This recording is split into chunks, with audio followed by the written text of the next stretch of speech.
So demand নেই জিনিসটা আমি বলব না। মানে আপনি যেকোনো একটা টেকনোলজিরই আস্তে, আস্তে ডিমান্ড অথবা আপনার এই জিনিসগুলা ইনক্রিজ হয়। যেমন React.js যখন 2011-13 এর দিকে Facebook স্টার্ট করেছিল ওরা ওদের ওয়েবসাইট বানানো। তারপর হচ্ছে এটা 2015 এর দিকে ওরা এটাকে ওপেন সোর্স করে দেয়।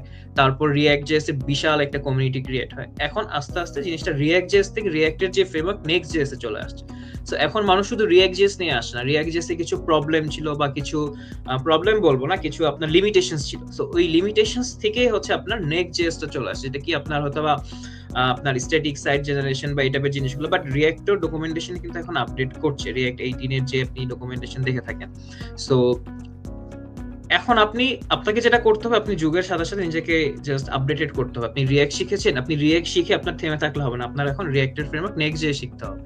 সো আপনি যত বেশি জিনিস পারবেন আপনার জব অপরচুনিটি কিন্তু তত বেশি থাকবে। ঠিক আছে? আপনি একটা জায়গায় কাজ করতে যাবেন, আপনি এক্সপেক্ট করবেন হ্যাঁ, আপনি মার্ন তো পারছেনই, রিঅ্যাক্ট জেএস তো পারছেনই, সাথে হচ্ছে আপনি নেক্সট জেএস এন্ড আপনি এই জিনিসগুলো হচ্ছে তাকে ডেলিভারি করতে পারছেন। যাতে যে কোনো প্রজেক্ট ক্লায়েন্টের যদি আসে তাহলে হচ্ছে আপনি কাজ করতে পারেন।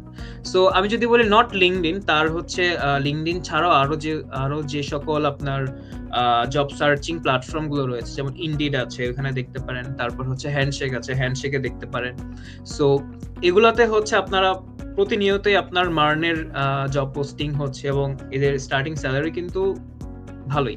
সো আপনি বাংলাদেশের পার্সপেক্টিভে বলি, এখানকার পার্সপেক্টিভে বলি, সো মানস্টেকের ডেভেলপারদের অপরচুনিটি দিন দিন বৃদ্ধি পাচ্ছে।